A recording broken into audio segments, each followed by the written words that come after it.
Oke, saudara siap? Ini adalah sesi awal daripada bagaimana saudara melangkah dalam kehidupan. Saya ingin memberikan kepada saudara secara jelas bahwa sebelum sesi ini, saudara sudah mendengarkan bahwa saudara adalah generasi iman.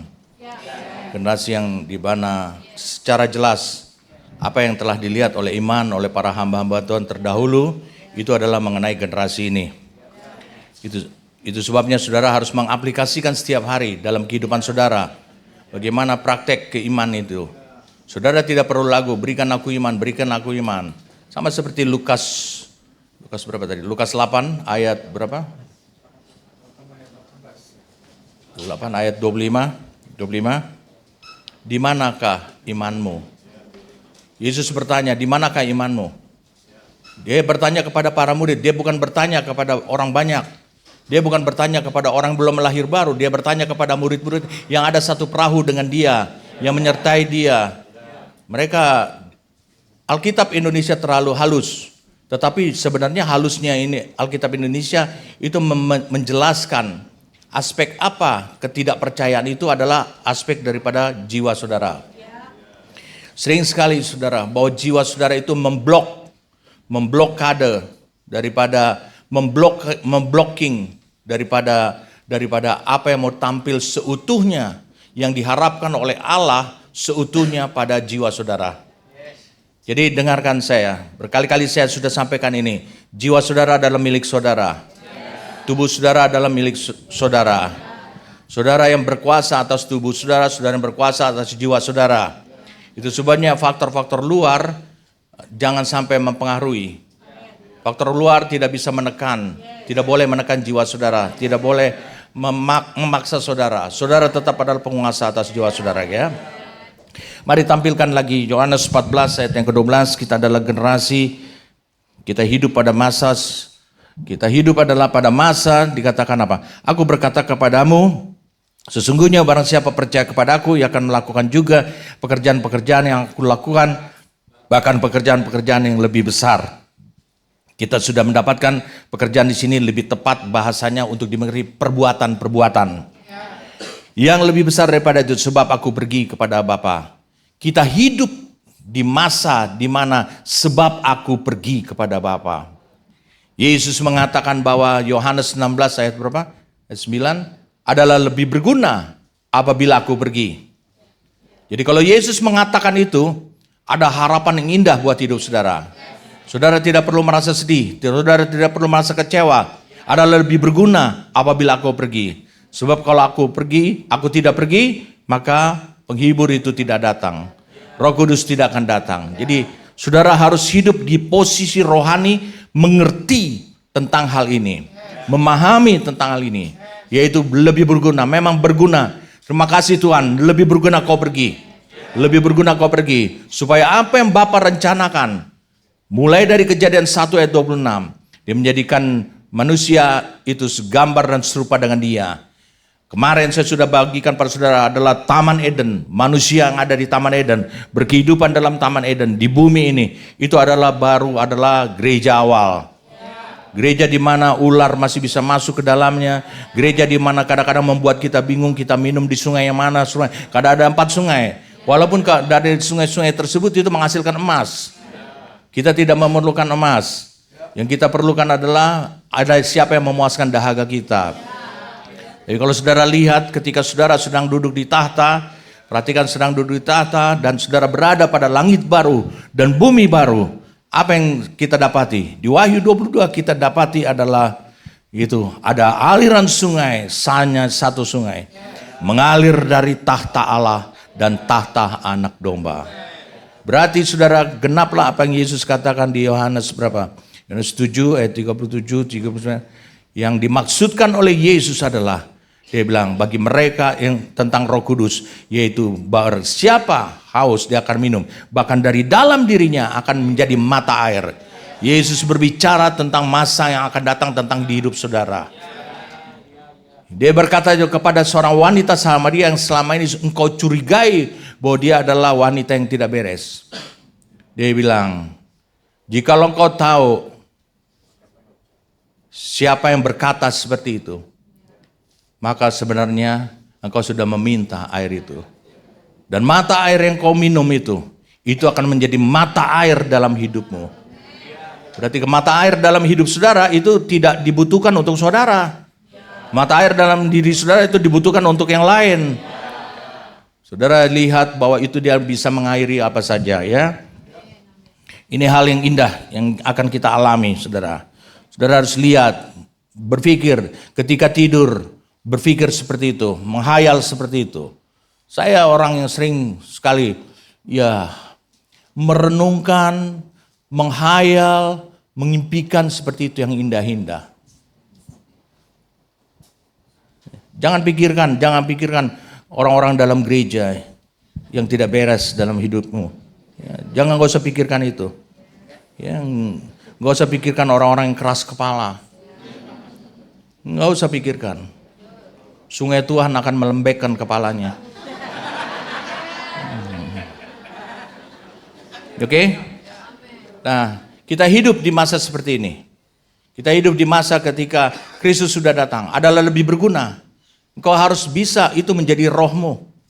Dalam batinmu, memang benar lebih berguna. Makasih Tuhan. Kadang-kadang engkau terlalu berlebihan merindukan Yesus datang. Memang itu baik. Ya, tetapi engkau harus lihat, engkau makin rindu tentang Kristus itu datang segera adalah setelah Roh Kudus bekerja, membawa saudara menjelang titik-titik akhir. Baru bertobat aja udah rindu Kristus datang. Hutang belum dibereskan. Ya banyak orang kayak gitu. Belum apa-apa. Dia belum minta maaf kepada yang pernah ditipunya. Bahkan dia kehilangan daftar siapa saja yang pernah ditipu dia. Tapi dia memegang daftar siapa yang menipu dia. Berarti engkau memiliki dendam untuk menipu, untuk dendam terhadap orang-orang tertentu. Oke? Saudara mengerti ya? Nah, saya ingin membawa saudara kepada satu hal yang saudara harus pahami. Karena kita berbicara tentang gereja, gereja harusnya gereja yang seperti apa? Gereja yang seperti apa? Karena saudara ada di dalam gereja itu pada masa ini. Gereja yang seperti apa yang harus berjalan pada masa sekarang ini? Pada masa di mana saatnya zamannya Roh Kudus ini. Oke ya? Sudah siap? Kita mulai dari Ibrani pasal 12. Setelah Ibrani 11, Ibrani 12. Jadi ini kait berkait. Jangan saudara berpikir bahwa ini tidak kait berkait ya.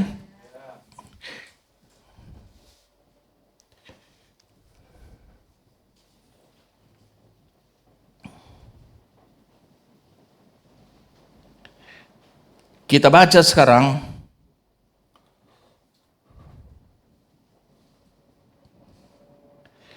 ya, kita baca, ada baiknya kita baca ayat 1. Saya tergerak untuk membaca ayat 1. Oh sorry, bukan kita, saya. Karena kita mempunyai banyak saksi bagaikan awan yang mengelilingi kita. Saudara bisa lihat, saksi. Siapa saksi itu? Semua pahlawan iman menunggu. Saya bisa membayangkan, ini menurut versi saya sendiri. Saudara ciptakan versi saudara. Semuanya.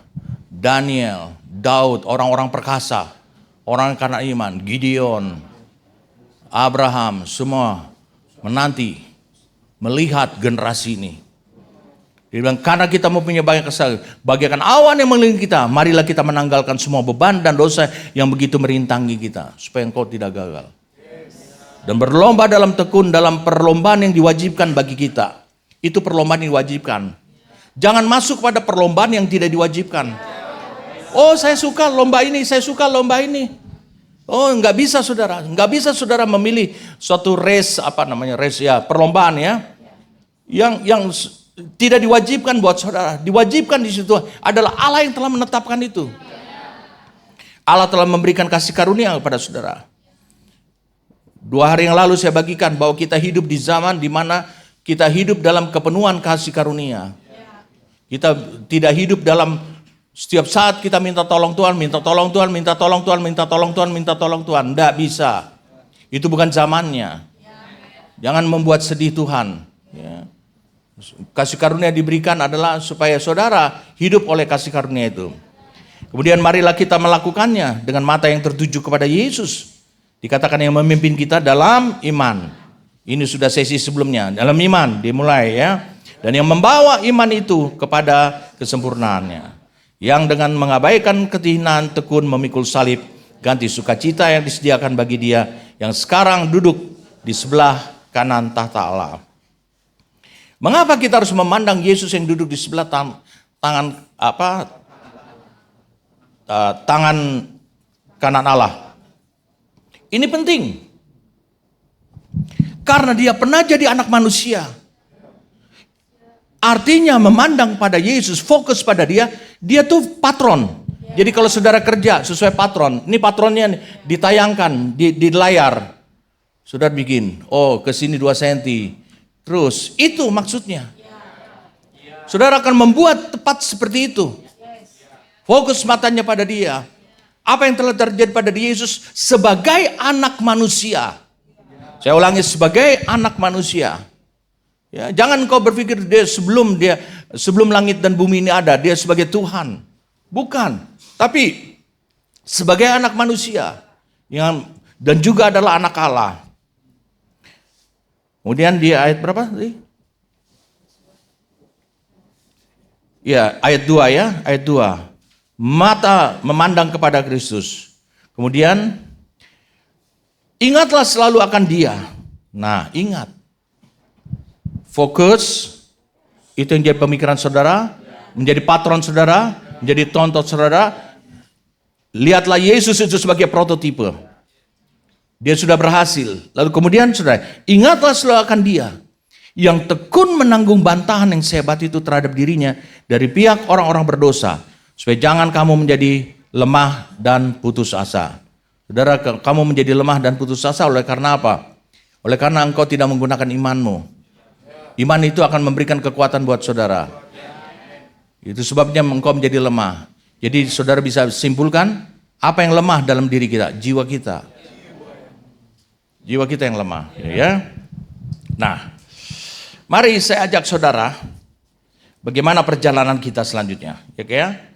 Kita mulai dari ayat yang ke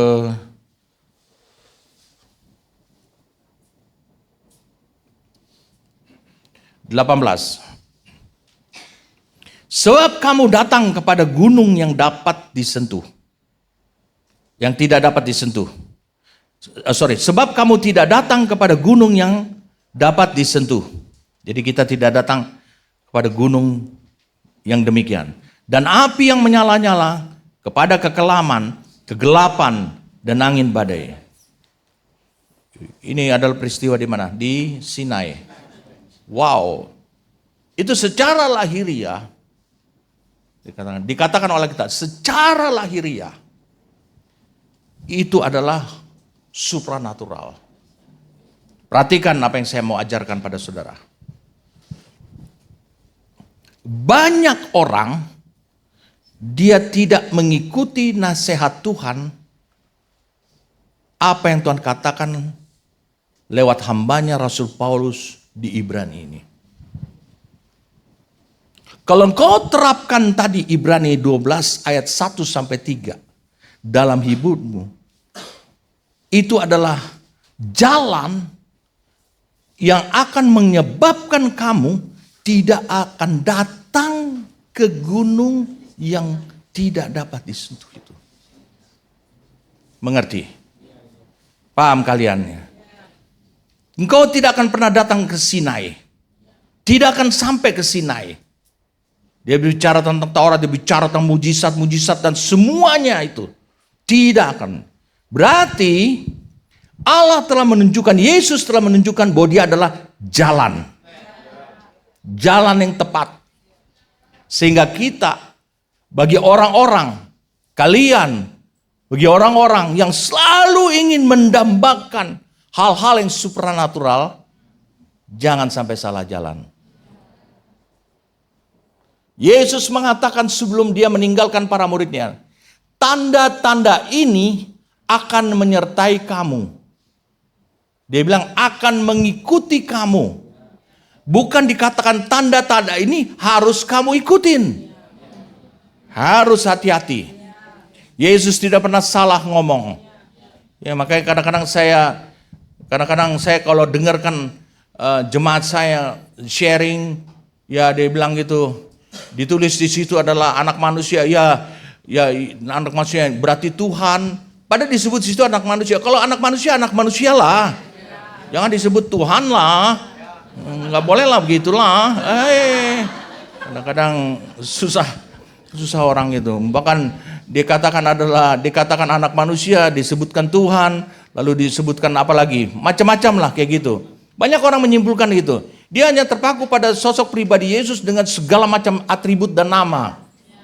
Dia nggak mengerti betapa susahnya bahwa hamba-hamba Tuhan menulis Alkitab itu dengan inspirasi Roh Kudus, tuntunan Roh Kudus. Dia seolah-olah dia bertanya, Tuhan, aku tulis di sini apa? Anak Allah, anak manusia, Yesus penyelamat. Oh, itu tidak mudah. Itu ada maksudnya, saudara. Tapi ketika di bumi semua diubah-ubah, dirubah menjadi satu, sehingga orang yang mendengar, saudara bayangkan, kalau terjadi kesesatan dari mulai atas, betul ya? Apa yang terjadi ke bawah? Makin sesat, makin sesat, makin sesat. Kalau terjadi keracunan di sini, akan terjadi racun, bisa satu kampung mati karena keracunan. Saudara mengerti itu ya? Belajar akurat mulai dari membaca. Maksudnya bukan hanya membaca dan membagikan. Kalau itu tertulis Yesus Kristus, katakan Yesus Kristus. Kalau itu tertulis Kristus Yesus, katakan Kristus Yesus. Karena beda Yesus Kristus dengan Kristus Yesus. Memang pribadinya sama yang 2000 tahun yang lalu. Tapi Paulus sudah nulis-nulis gitu. Kenapa kalian balik-balikin lagi? Dia sudah menuliskan itu dengan ilham daripada Roh Kudus. Paham saudara ya? Oke? Bisa berdamai dengan Alkitabmu, ya. Itu sebabnya semuanya ngomong seperti itu. Saya senang sekali dengan Papa Jonathan. Kadang-kadang Papa Jonathan tidak pernah menyebutkan Tuhan Yesus. Jesus. Apa? Di situ sudah terkandung penekanan bahwa dia tuh anak manusia. Kalau engkau tambahin lagi Tuhan Yesus, lain. Dia adalah manusia yang sudah jadi Tuhan. Berarti itu adalah Kisah Rasul 2 dan seterusnya. Kan lain. Kalau misalnya jemaat saudara adalah Rasul Paulus semua, mereka akan angkat kaki. Ini sesuatu yang salah. Oke? Kita ulang lagi. Sebab kamu tidak datang kepada gunung yang dapat disentuh dan api yang menyala-nyala, dan kepada kekelaman, kegelapan, dan angin badai. Kepada bunyi sangkakala dan bunyi suara yang membuat mereka yang mendengarnya memohon supaya jangan lagi berbicara kepada mereka. Jadi stop Tuhan, jangan berbicara lagi. Karena mereka melihat kedahsyatan Tuhan. Kenapa mereka menghentikan Tuhan? Karena mereka merasakan kedahsyatan itu mengerikan buat tubuh mereka, buat jasmani mereka. Itu bisa mematikan hidup mereka. Kalau Tuhan ngajak engkau untuk ngobrol, dan dalam bentuk halilintar itu seperti di Keluaran pasal 20 kan, Tuhan yang kamu mengundang, ya, Tuhan ngomong, wow, kemudian muncul alogo, segala macam, buar gitu, mereka ketakutan, lalu dibilang gitu, Moses, bos, lain kali kami dengerin kamu aja deh. Kamu sudah terbiasa, udah ada 40 hari di atas gunung, sudah terbiasa dengan petir, halilintar, gempa bumi, dan semuanya. Semua bencana yang dicatat oleh BMKG, semua sudah kau alami, udah, kami enggak.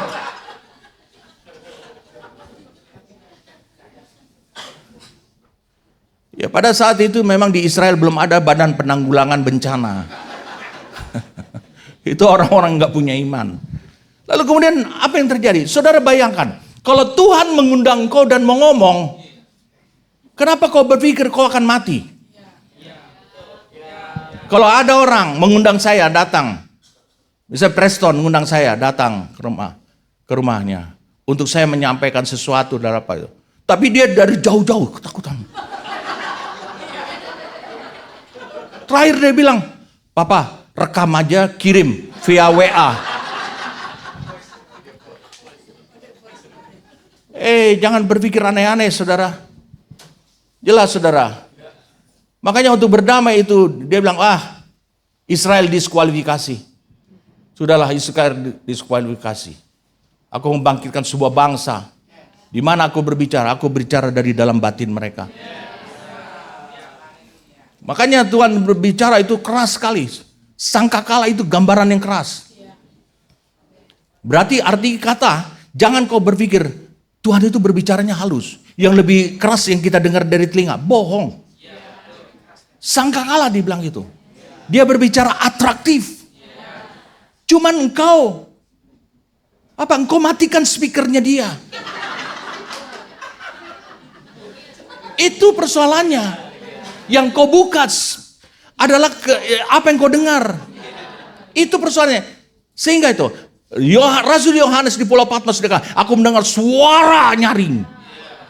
Pada di dalam sel nomor berapa tadi? Kemarin 309. Iya, ada dalam sel itu. Enggak, kepala penjara tidak mengatakan, kok ribut-ribut banget sih itu. Enggak ada. Kenapa? Itu suara atraktif dalam dalam. Rasakan sekarang, saudara. Dia berbicara pada saudara. Keras suaranya. Atraktif. Dia ingin mencuri perhatianmu. Mengambil perhatianmu. Itu Allah kita. Dia tetap berbicara sama. Sekarang halilintarnya ada di dalam. Gak perlu engkau takut. Kebanyakan orang takut pada halilintar di dalam. Karena apa? Jangan-jangan saya salah. Itu. Kan begitu. Kalau engkau salah, suatu hari disadarkan Tuhan bahwa itu salah. Tapi engkau sudah belajar. Sorry, saudara. Kita lanjutkan aja dah. Kemudian dikatakan kepada bunyi sangkakala dan bunyi suara yang membuat mereka mendengarnya, memohon supaya jangan lagi berbicara kepada mereka. Sebab mereka tidak tahan mendengar perintah ini. Bahkan jika binatang pun yang menyentuh gunung, ia harus dilempari dengan batu.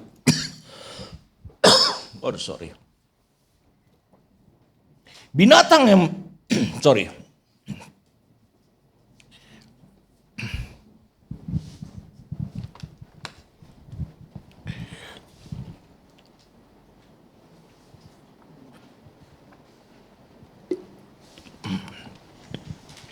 Bahkan jika binatang yang menyentuh gunung, ia harus dilempari dengan batu. Apakah Tuhan yang membuat binatang itu mati? Tidak. Yang membuat dia mati adalah hukum Taurat. Manusia yang melemparinya.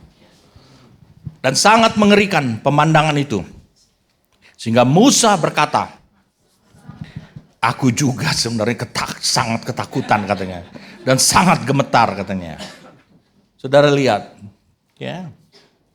Kenapa Musa harus mengatakan aku sangat takut dan gentar? Itu yang mau dibangun di dalam diri Musa. Yaitu takut akan Tuhan. Takut akan Tuhan itu dibangun bukan oleh karena takut engkau disambar dan mati. Takut akan Tuhan itu dibangun adalah supaya engkau memelihara kekudusan hidup. Sehingga engkau ada di level layak selalu di mata Tuhan. Itu namanya roh takut akan Tuhan. Mari kita lihat sekarang ayat 22. Sudah siap ya? Tetapi kamu sudah datang ke Bukit Sion. Bagaimana kita bisa tiba di Bukit Sion? Adalah kalau kau terapkan Ibrani 12 ayat 1 dan 2 ataupun ayat 3 itu. Oke ya? Kita tahu itu jalan menuju ke Bukit Sion. Ke kota Allah yang hidup. Yerusalem sorgawi yang dibahas kemarin. Dan kepada beribu-ribu atau miliar malaikat, suatu kumpulan yang meriah. Dan kepada jemaat atau gereja anak-anak sulung yang namanya terdaftar di sorga, dan kepada Allah yang menghakimi semua orang, dan kepada roh-roh orang benar yang telah menjadi sempurna, dan kepada Yesus pengantara perjanjian baru, dan kepada darah permecikan yang berbicara lebih kuat daripada darah Habel. Ayat 22 mengatakan bahwa kita sudah datang kemana? Bukit Sion. Jadi ini berbicara tentang gereja. Tuhan menuntun, saya ulangi, Tuhan menuntun melalui suatu jalan yang disebutkan oleh Yesus. Yesus pernah berkata demikian. Yohanes, coba dibuka Yohanes 14 mulai dari ayat 1. Saya ingin cepat karena intinya bukan di sini. Yohanes, jangan gelisah hatimu, percayalah kepada Allah, percayalah juga kepadaku. Di rumah Bapakku banyak tempat tinggal. Mention ini sebenarnya. Jika tidak demikian tentu aku mengatakannya kepada, sebab aku pergi ke situ untuk menyediakan tempat bagimu. Suatu posisi rohani. Terus, dan apabila aku telah pergi ke situ dan telah menyediakan tempat bagimu, aku akan datang kembali dan membawa kamu ke tempatku, supaya di tempat di mana aku berada, kamu pun berada. Lanjut. Dan kemana aku pergi, kamu tahu. Ini bukan pergi yang kedua kali. Ini pergi yang sekali, kamu tahu jalan ke situ. Siapa yang memberitahukan jalan itu? Itulah inspirasi Roh Kudus. Amin. Karena Yesus mengatakan kemudian di ayat yang ke-6. Baca dulu ayat 5. Kata Yesus kepada, akulah jalan, ya. Oh, kata Thomas kepada, Tuhan, kami tidak tahu kemana engkau pergi. Jadi bagaimana kami tahu jalan ke situ? Kata Yesus kepadanya, akulah jalan dan kebenaran dan hidup. Tidak seorang pun yang datang atau sampai kepada Bapa kalau tidak melalui aku. Di sini dikatakan kita akan setelah sampai, sudah tiba di Bukit Sion, di kota Allah, di tempat di mana posisi rohani miliaran malaikat, lalu kemudian juga tiba dalam perjalanan rohani saya, saudara, kepada di suatu gereja yang disebut adalah gereja anak-anak sulung. Tapi dalam bahasa Inggrisnya dan dalam bahasa Yunaninya dikatakan bukan gereja anak-anak sulung, tapi disebutkan adalah gereja adalah dikatakan adalah first fruit. Buah sulung. Nah, tangkap ini dalam rohmu. Sebab apa? Sebab tidak ada yang pernah bisa menggeser Yesus sebagai yang sulung. Tidak ada yang pernah bisa menggeser Yesus sebagai yang sulung. Tapi saudara adalah buah sulung dari kehidupan Yesus. Ya. Berarti bukan Israel, tapi saudara lah buah sulung, ya, yang namanya terdaftar di sorga, kemudian dan kepada Allah. Saudara bisa lihat tadi, Yesus datang kepada Bapa, engkau tahu jalan ke situ, engkau tahu sampai di posisi itu, engkau tahu sampai bagaimana mencapai posisi yang disebut dengan Sion ini, kota Allah yang hidup.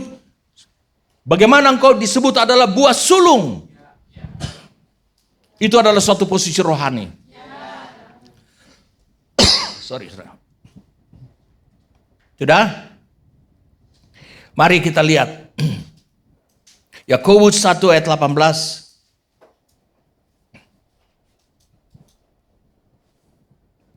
Atas kehendaknya sendiri, Ia telah menjadikan kita oleh firman kebenaran, supaya kita pada tingkat tertentu, tingkat tertentu, menjadi anak sulung. Ini bukan anak sulung, buah sulung di antara semua ciptaannya. Di antara semua yang diciptakan Dia, kita ini buah sulung. Saudara mengerti arti buah sulung? Hasil kehidupan si sulung. Nah, itu menjadi buah sulung. Inilah yang akan dikerjakan oleh Roh Kudus yang dikirim, yang sekarang hadir. Oleh karena Yesus menetapkan adalah lebih berguna kalau aku pergi, supaya engkau menjadi buah sulung yang nyata, bukan ciptaan yang lain, bukan dinosaurus dulu disebut adalah yang sulung di bumi ini, bukan, tetapi engkau.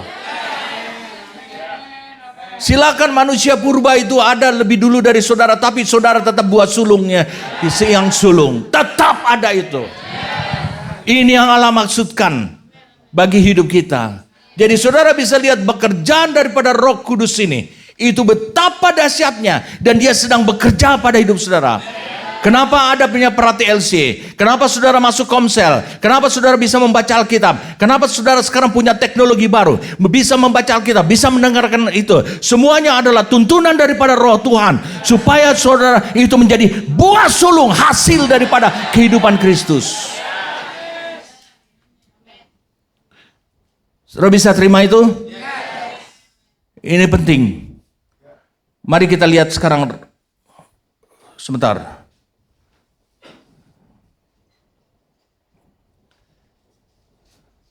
Roma 8 ayat 29.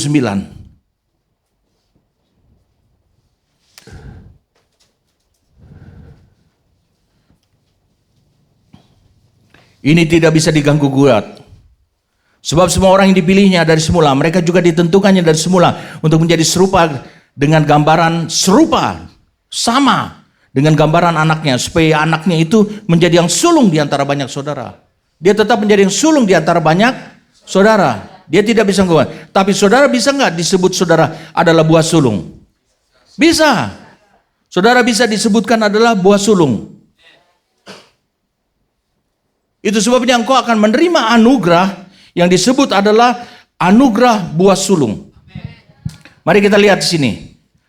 Ayat 23, ayat di atasnya.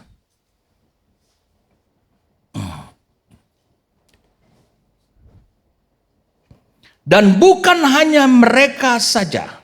Oh sorry, saudara mau baca dari ayat sebelumnya ya? Ayat 20. Karena, ayat 19. Sebab dengan sangat rindu, seluruh makhluk menantikan saat anak-anak Allah dinyatakan. Karena seluruh makhluk telah ditaklukkan kepada kesia-siaan, bukan oleh kehendaknya sendiri, tapi oleh kehendak Dia yang telah menaklukkannya. Tetapi dalam pengharapan, karena makhluk itu sendiri juga akan dimerdekakan dari perbudakan, kebinasaan, dan masuk ke dalam kemerdekaan kemuliaan anak-anak Allah. Sebab kita tahu bahwa sampai sekarang segala makhluk sama-sama mengeluh dan sama-sama merasa sakit bersaling. Dan bukan hanya mereka saja, tapi kita yang telah menerima karunia sulung dikatakan. Tapi kalau dalam bahasa aslinya adalah dikatakan buah sulung daripada Roh Tuhan, daripada Roh Kudus. First fruit of the Spirit, dia bilang. Kita juga mengeluh dalam hati kita sambil menantikan pengangkatan sebagai anak, yaitu pembebasan tubuh kita. Yaitu tubuh saudara yang panu atau apa yang ini seperti saya polio, dan itu tidak akan dibawa. Itu akan dikubur. Pastikan ada kuburannya. Sebab engkau akan kembali ke bumi ini dan akan menginjak kuburannya, dan tubuh yang lama sudah lumat. Karena engkau akan memakai tubuh yang sama yang pernah mengalami kebangkitan, mengalami kuasa kebangkitan. Ada aliran kuasa Roh Kudus bagaimana menghidupkan kembali, membangkitkan Kristus.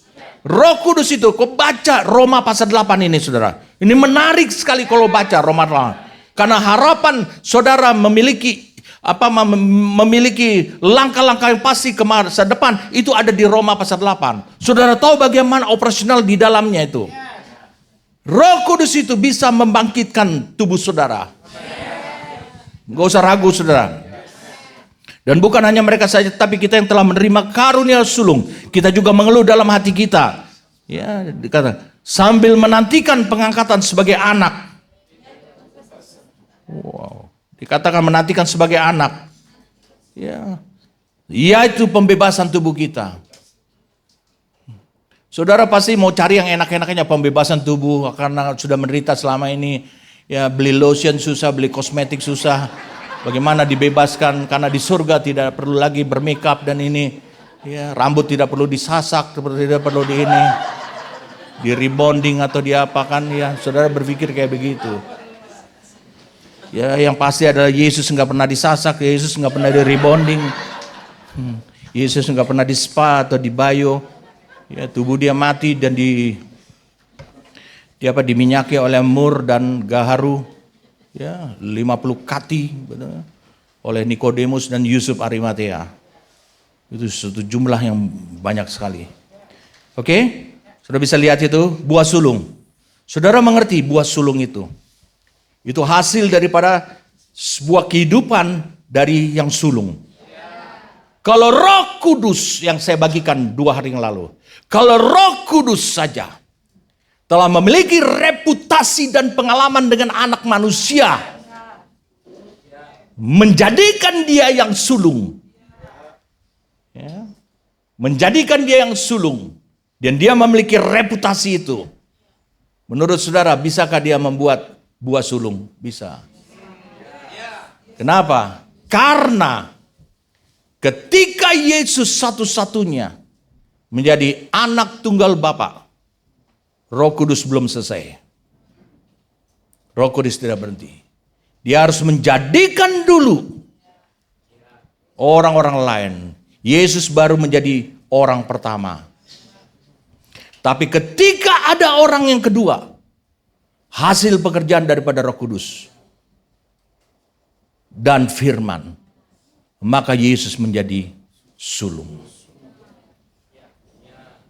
Jadi kalian yang anak tunggal, jangan berkata engkau sulung, engkau bungsu. Semua atribut engkau ambil. Engkau anak tengah. Ya, kadang-kadang anak tunggal kayak begitu. Cuma satu-satunya kan? Dia sulung, dia bungsu, dia tengah, dia anak nomor 2. Ditanya anak nomor 1, nggak pernah ada. Jadi dia naik pangkat, dia anak nomor 1. Nggak perlu gitu. Yesus adalah yang sulung, anak sulung. Lalu kemudian buah sulungnya adalah hidup kita. Dan Alkitab mengatakan adalah buah sulung roh. Berarti roh itu akan mengerjakannya dalam hidup saudara. Ini pekerjaan yang penuh tantangan buat Roh Kudus. Karena dia akan berhadapan dengan kehendak bebas saudara. Ini pekerjaan terberat. Bagaimana menghancurkan kehendak bebas? Bagaimana mendapatkan suatu penyerahan totalitas dari kehendak bebas, kehendak saudara itu, saudara serahkan kepada Tuhan. Tentu dong Tuhan tidak datang lagi dengan halilintar, nakut-nakutin saudara. Tetap saja saudara ikut Tuhan bukan karena kehendak saudara. Terpaksa. Betul tidak? Itu sebabnya Allah punya cara. Bagaimana Roh Kudus punya cara. Bagaimana caranya membawa saudara. Supaya saudara itu menjadi buah sulung pekerjaan daripada rohnya. Pada zaman ini. Itu sebabnya Roh Kudus selama ada di muka bumi ini. Sampai nanti langit baru dan bumi yang baru. Dia tidak mau meninggalkan satupun pekerjaan. Dia akan menyelesaikannya. The last product, yaitu buah sulung daripada roh itu. Oke? Saudara siap? Tentu saudara siap ya? Oke. Mari kita buka sekarang 2 Raja-Raja pasal yang kedua. 2 Raja-Raja pasal yang kedua. Ini cerita yang sangat populer sekali. 2 Raja-Raja.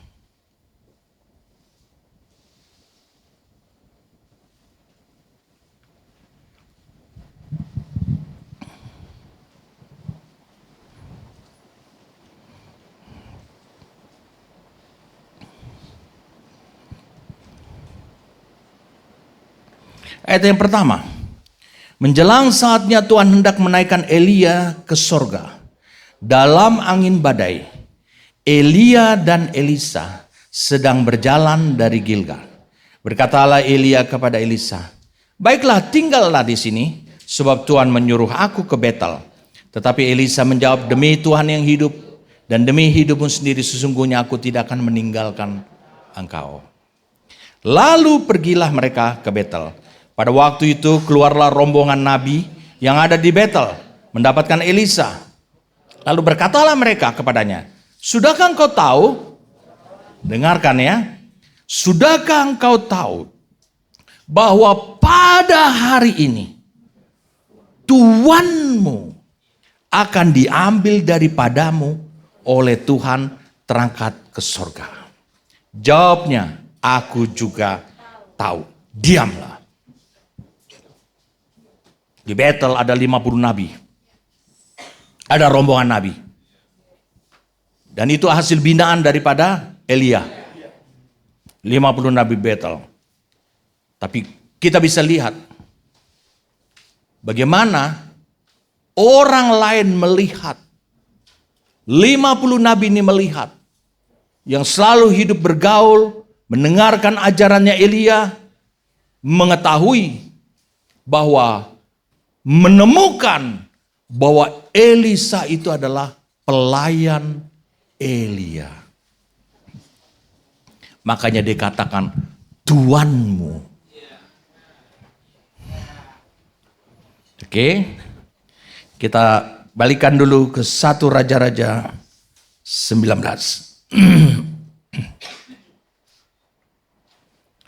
1 Raja-Raja 19 mulai dari ayat 19. Setelah Elia pergi dari sana, ia bertemu dengan Elisa bin Safat yang sedang membajak dengan 12 pasang lembu. Sedang ia sendiri mengemudikan yang ke-12. Ketika Elia lalu dari dekatnya, ia melemparkan jubahnya kepadanya. Lalu Elisa meninggalkan lembu itu dan berlari mengikuti Elia. Katanya, biarkanlah aku mencium ayahku dan ibuku dahulu, lalu aku akan mengikuti engkau. Jawabnya kepadanya, baiklah, pulang dahulu dan ingatlah apa yang telah kuperbuat kepadamu. Lalu berbaliklah ia daripada Elia. Ia mengambil pasangan lembu itu, menyembelihnya dan memasak dagingnya dengan bajak lembu itu sebagai kayu api di seluruhnya. Ia memberikan daging itu kepada orang-orangnya. Kemudian makanlah mereka. Sesudah itu bersiaplah ia lalu mengikuti Elia dan menjadi pelayannya atau melayani Elia. Sejak Elisa mengikuti Elia sampai 13 tahun, orang-orang di gereja namanya gereja Kristen Elia tetap menemukan bahwa Elisa itu adalah pelayan buat Elia. Saudara lihat, kayak kacung. Dia menjadi budak. Ya. Mari kita lihat sekarang lagi kepada 2 Korintus pasal yang 2 Raja pasal yang kedua tadi. Kemudian kita lihat situ. Ayat 4. Berkatalah Elia kepadanya, hai Elisa, baiklah tinggal di sini sebab Tuhan menyuruh aku ke Jeriko. Tapi jawabnya, demi Tuhan yang hidup dan demi hidupmu sendiri, sesungguhnya aku tidak akan meninggalkan engkau. Lalu sampailah mereka di Jeriko.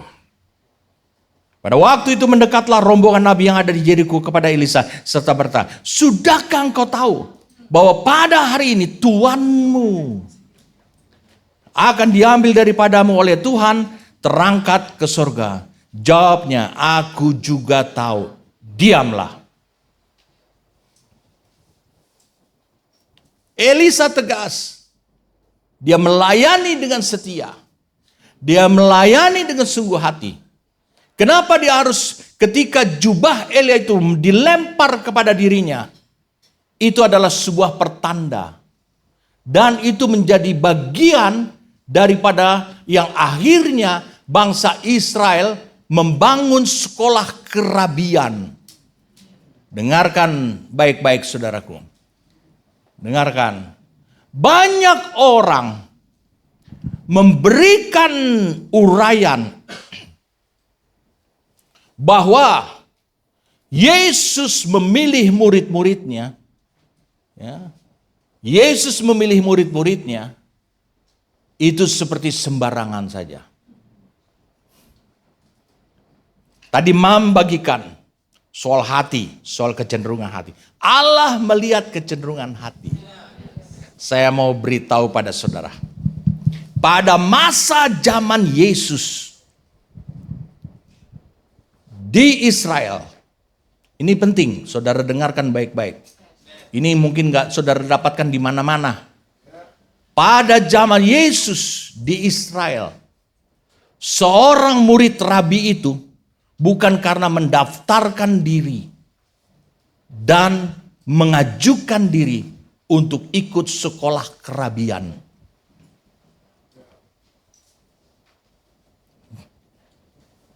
Jangan saudara jadi bingung, saya mau jelaskan. Ini apa hubungannya dengan Elia? Karena itu patron sejak dahulu. Mengapa Yakobus dan Yohanes berani meninggalkan bapaknya dan ikannya, perahunya, jalannya? Petrus juga demikian. Ketika Yesus memanggil mereka, padahal mereka adalah orang-orang biasa. Ingat, Yesus itu adalah rabi. Yohanes pasal 3, Nikodemus berkata, Rabi. Dia tuh rabi. Dia diakui legitimate. Dia legitimate. Yairus mengakui dia tuh rabi. Lalu kemudian bukan hanya Yairus mengatakan, ketika di Nazaret, saudara bisa melihat, dia bisa membuka kitab karena hanya rabi yang boleh membuka kitab-kitab itu dan menjelaskannya. Nah ini, ya, ingatkan saya, kita kembali ke Elia. Sudah menunggu sekarang. Ya, perhatikan ini. Penjelasan itu sebenarnya untuk menghibur saudara, tapi itu penuh kehampaan. Wah, Petrus meninggalkan selamanya. Karena di Alkitab tidak dicatat. Saya ulangi, tidak dicatat. Ya. Tidak dituliskan cerita sebelum mereka dipanggil.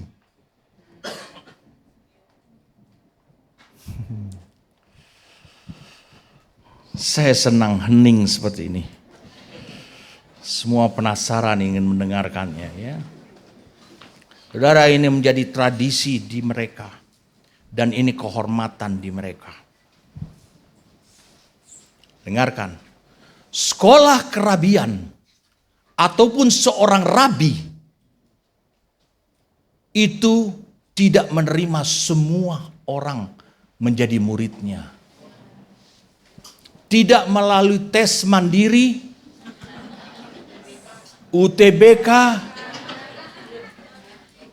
undangan, jalur undangan, apa saja tidak pernah. Tidak pernah.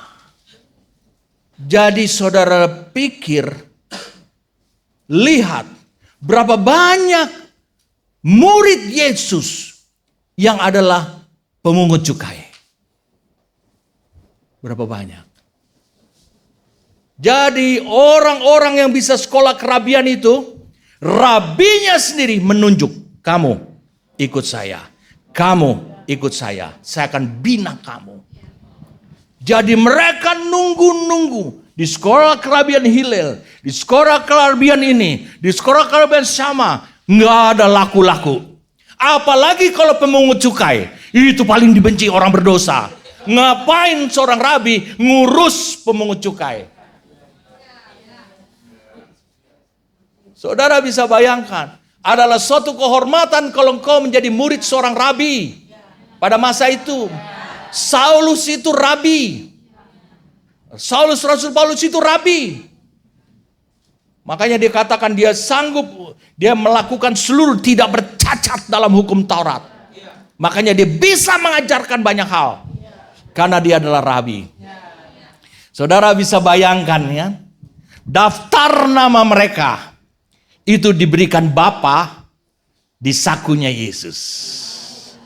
Ketika Yesus selesai dengan Sungai Yordan, mulai Yesus cari alamat-alamat mereka. Mereka ada di mana-mana saja. Itu Alkitab versi saya. Itu yang menjelaskan pada diri saudara. Jadi kenapa? Akhirnya hamba-hamba Tuhan, para pendeta. Zamannya saya, generasi saya, mungkin zamannya juga Pastor Richard, betul tidak? Banyak Robert juga. Itu benar-benar dia bilang gitu. Kalau engkau meninggalkan pekerjaanmu, meninggalkan ini untuk itu ingatkan kita gitu. Diambil ayatnya gitu, lihat. Yakobus, Yohanes meninggalkan jala, ikan, orang tua dan semuanya. Wow, semuanya apa yang itu tanpa penjelasan. Cuman saya ada keberatannya. Saya jujur ada keberatannya.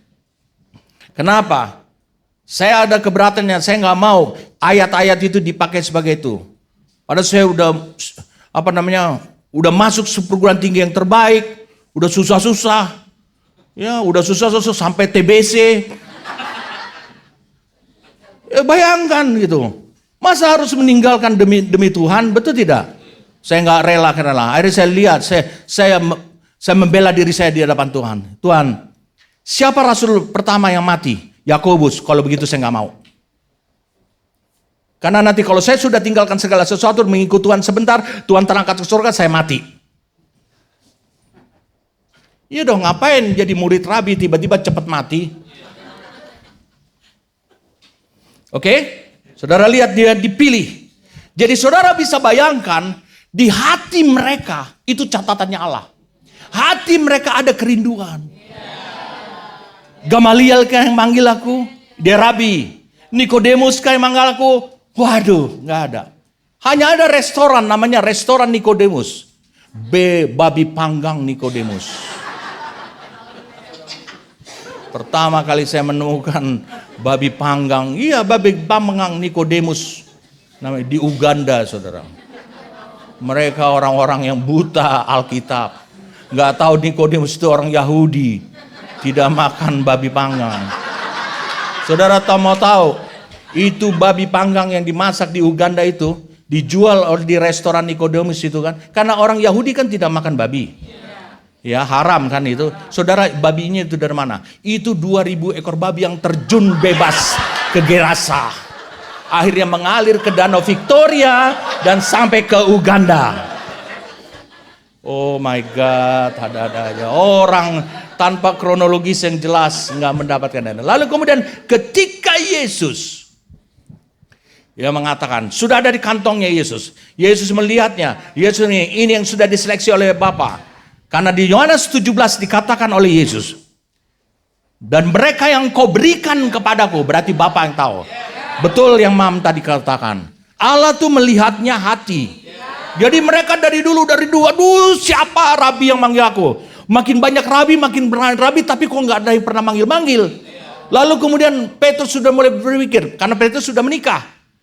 Saya udah mulai tobang itu apa? Tua. Dia berpikir ini, aduh, bentar lagi apa? Jadi rabi 1 hari pensiun. Jadi murid 1 hari, tak mungkin. Nah ketika bertemu dengan Yesus, saudara bisa lihat itu. Mereka tahu itu rabi. Mereka tahu itu adalah berasal dari sekolah kerabian Hillel. Saudara mengatakan, mari ikutlah aku. Wah, ditinggalkan semua. Wah, ada rabi yang mau menerima aku. Ada rabi yang mau menerima aku. Itu sudah ada dalam hati. Jangan kau berkata karena kata-kata Tuhan, mari ikutlah aku, dia bilang gitu. Itu semua diuraikan begitu sulitnya diuraikan sehingga itu menggerus hatinya. Bukan, itu ditunggu oleh Petrus berabad-abad. Siapa yang undang aku? Siapa yang manggil aku? Oleh Yakobus, Yohanes. Apalagi Matius pemungut cukai. Sampai dia bawa anggota-anggotanya, bawahan-bawahannya, junior-juniornya dari kantor pajak, dia bawa. Tapi tetap yang dipilih Matius saja. Saudara bisa bayangkan itu. Wow, indah sembarangan saudara. Baca sejarah-sejarah Israel, baca pada situasi 2000 tahun lalu itu kayak apa. Ya, jangan segala satu itu ajaib. Makanya akhirnya mereka berdoa, Tuhan ubah hatiku, ubah hatiku. Apa? Ubah atau kubah.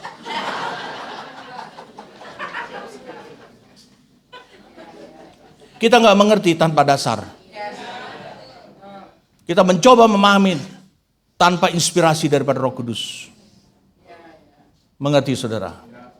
Nikodemus datang pada malam hari. Kenapa? Karena dia juga punya murid. Yesus punya murid. Dia tahu bahwa ada hukum kerabian. Tidak bisa murid dari seorang rabi nyebrang kemana-mana. Karena belum tentu dia diterima oleh rabi yang satu lagi. Dan betul-betul dia akan menjadi murid rabi itu. Dan dia akhirnya bisa menjadi calon rabi berikutnya. Itu yang dicari, kebanggaan mereka. Jadi ini adalah patron, apa yang dikatakan di Elia. Saudara mengerti? Kemudian Elia berkata, kita ulang aja ayat 6. Berkata Elia, baik tinggal di sini. Sebab Tuhan menyuruh aku ke sungai Yordan. Jawabnya, demi Tuhan yang hidup dan demi hidupmu sendiri. Sesungguhnya aku tidak akan meninggalkan kau. Lalu berjalanlah keduanya. 50 orang dari rombongan nabi itu. Yang di seberang sungai Yordan ya. Yang di Yeriko. 50 orang dari rombongan nabi itu ikut berjalan. Tapi mereka berdiri memandang dari jauh. Ketika keduanya berdiri di tepi sungai Yordan. Mereka memiliki, saya ulangi, mereka memiliki suatu pandangan rohani bahwa ini adalah hari terakhirnya Elia. Tapi mereka hanya memandang jauh. Dan mereka ini adalah orang-orang yang sudah cukup, merasa cukup, dipimpin dalam hidupnya, diberikan input, hadir dalam konferensinya Elia. Dan mereka merasa sudah cukup untuk itu. Mereka tidak bergerak sama sekali. Di Betel juga demikian. Lalu kemudian Elia mengambil jubahnya, digulungnya, dipukulkannya ke atas air itu, maka terbagilah air itu ke sebelah sana dan ke sebelah sini. Oke, saudara.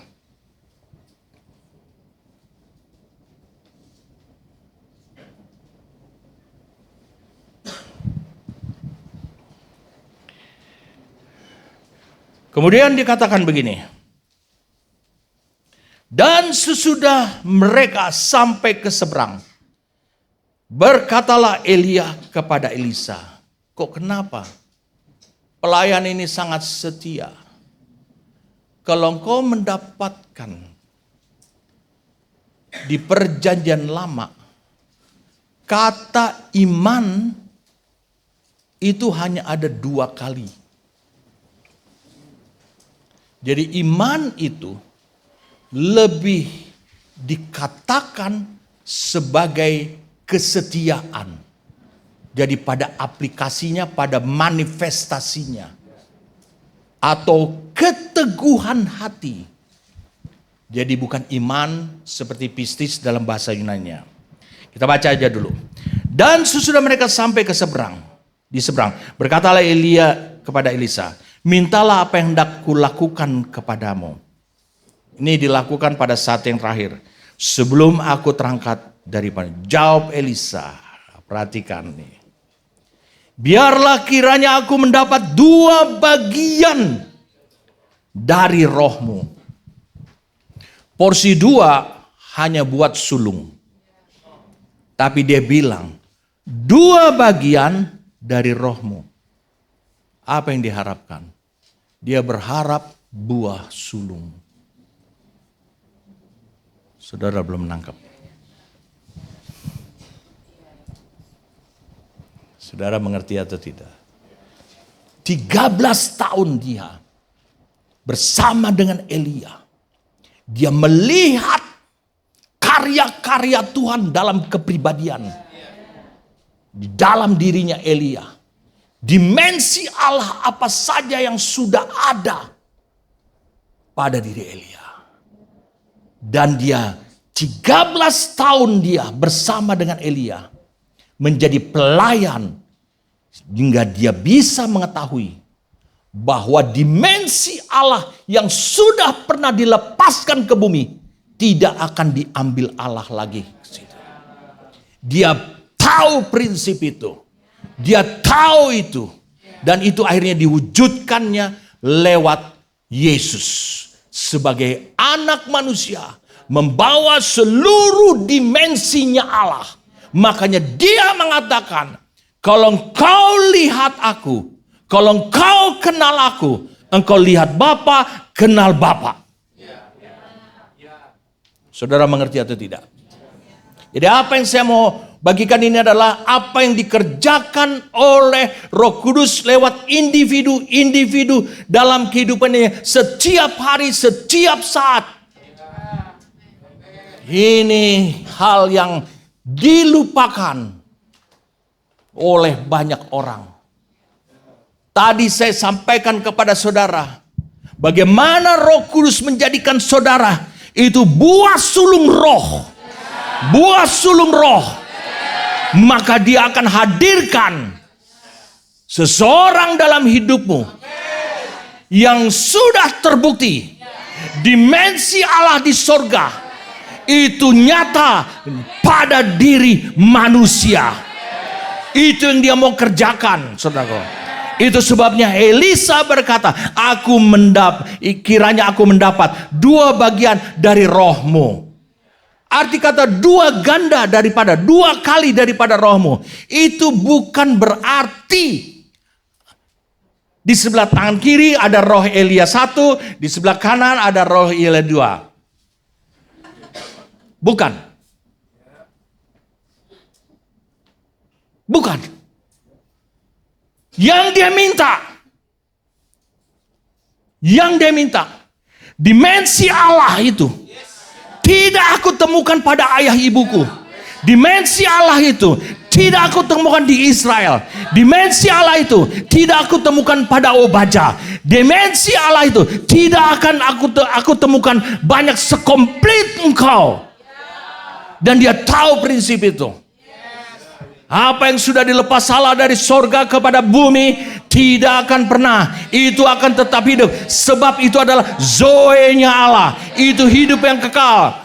Dia tidak dipengaruhi oleh ada orang yang mau atau tidak mau. Dia tetap menunjukkan sifat dan karakter kekekalannya. Tidak dipengaruhi oleh apapun juga. Elisa tahu ini. Saudara juga harus tahu ini. Ada orang-orang yang membawa dimensi Allah yang disiapkan untuk hidup saudara. Supaya saudara bisa mengambilnya dalam hidupnya. Itu saudara.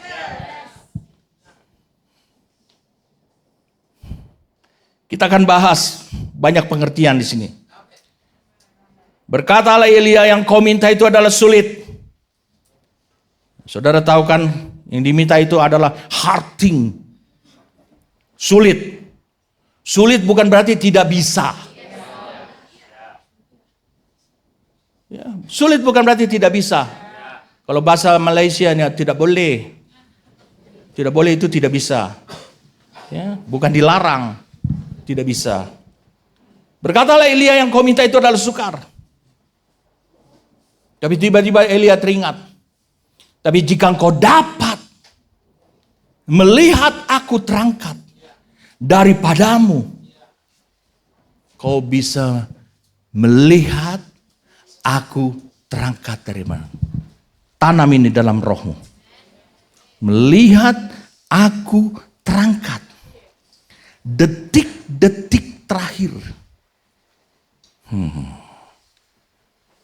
Ya, detik-detik terakhir. Cut. Kalau engkau bisa melihat. Apakah Elisa bisa melihat Elia terangkat? Ya. Apakah 5 nabi dari jauh juga melihat Elia terangkat? Ya. Katanya jatuhnya nanti di gunung. Tapi tidak terjadi apa-apa dengan 50 nabi yang dari jauh. Oh, ini penting saudara. Jadi saya ingin menekankan ini. Tetapi jika kau dapat melihat aku terangkat padamu, akan terjadilah kepadamu seperti yang demikian, seperti yang kau inginkan, seperti prinsip yang kau anut. Dan jika tidak akan terjadi.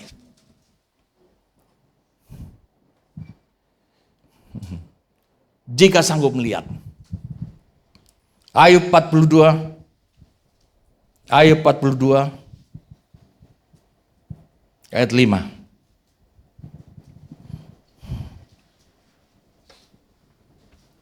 Hanya dari kata orang saja aku mendengar tentang kau.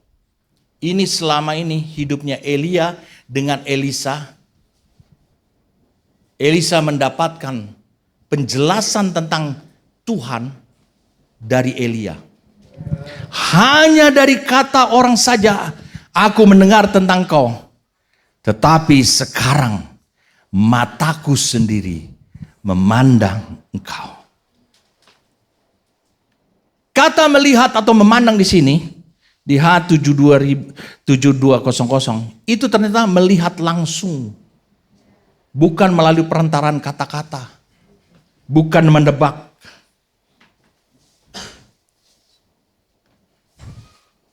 Perhatikan. Dengarkan saya. Engkau akan diproses oleh Allah melalui Roh Kudus. Melalui jalan Tuhan. Menjadi buah sulung roh. Sulung. Artinya buah sulung itu adalah dimensi Allah yang sudah ada di bumi ini. Sudah lengkap nggak dimensi Allah di bumi ini?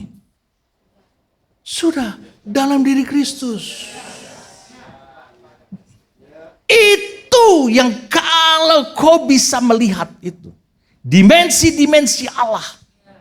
Di dalam diri Kristus. Siapa yang bisa membuat dimensi engkau bisa melihat dimensi Allah dalam diri Kristus? Roh Kudus. Karena dia yang punya reputasi. Dimensi apa saja dari Bapa yang ada pada diri Kristus. Wow, ini yang dimaksudkan oleh firman Tuhan. Dia bilang itu memang sukar. Itu membutuhkan jalan yang khusus. Itu membutuhkan hatimu. Itu membutuhkan keseriusanmu. Bayangkan saudara. Apakah Elisa tahu bahwa Elia itu adalah orang yang diutus Tuhan ada dalam kehidupannya selama 13 tahun?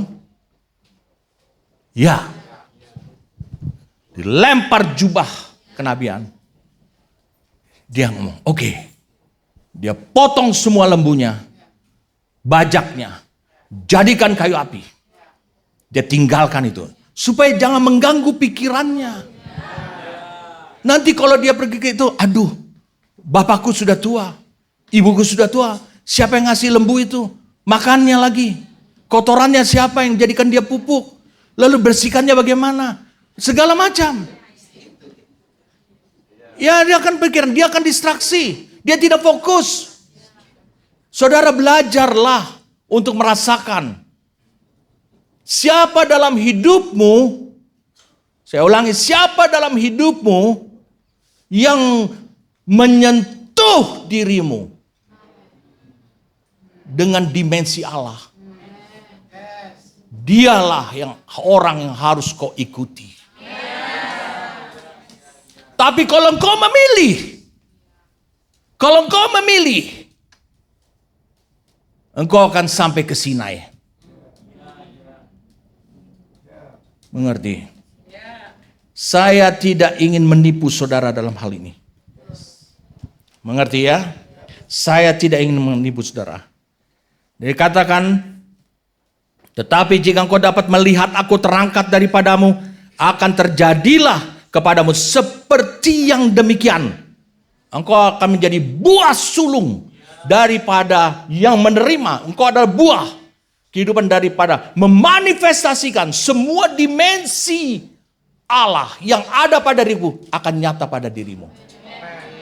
Kemudian dikatakan lagi, sedang mereka berjalan terus sambil berkata-kata, tiba-tiba datanglah kereta berapi dengan kuda berapi memisahkan mereka. Jadi kereta berapi dan kuda berapi memisahkan mereka. Saudara mengerti arti kata memisahkan? Jadi Elisa tidak melihat Elia. Pisahkan, datang. Dia datang bukan di sisi lain daripada Elia sehingga dia bisa lihat Elian masuk ke kereta tersebut. Betulkah Elian masuk ke kereta tersebut? Seperti yang saudara yakini selama ini? Kemudian memisahkan keduanya, lalu naiklah Elia ke sorga dalam angin badai. Ketika Elisa melihat pemandangan itu, maka berteriaklah ia, Bapakku, Bapakku. Nih perhatikan nih nada. Kereta Israel dan orang-orang yang berkuda. Kemudian tidak dilihatnya lagi. Lalu direngutkannya pakaiannya dan dikoyakannya menjadi 2 koyakan. Alkitab berkata, memisahkan mereka. Nih, lihat nih ya, memisahkan mereka. Jadi Elia lenyap dari pandangan. Sudah? Siap ya?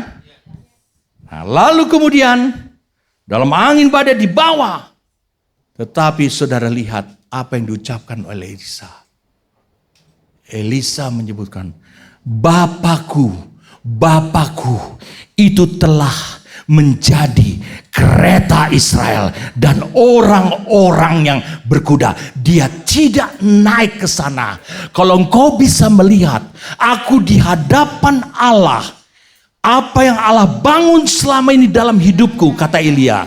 Engkau bisa melihat dimensi-dimensi Allah itu pada hidupku. Engkau akan sama melihat seperti Allah melihat aku saat terakhir.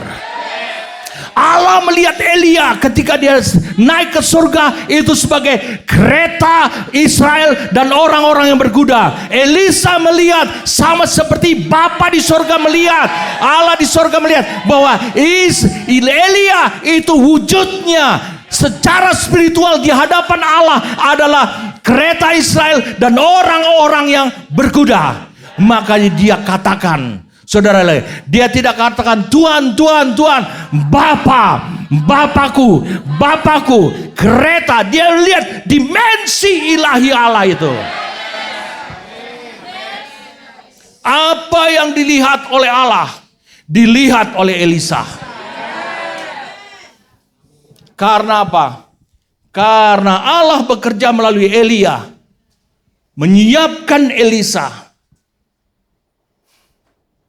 Kalau saudara mau hidup seperti itu, Roh Kudus akan berkata, yes, mudah.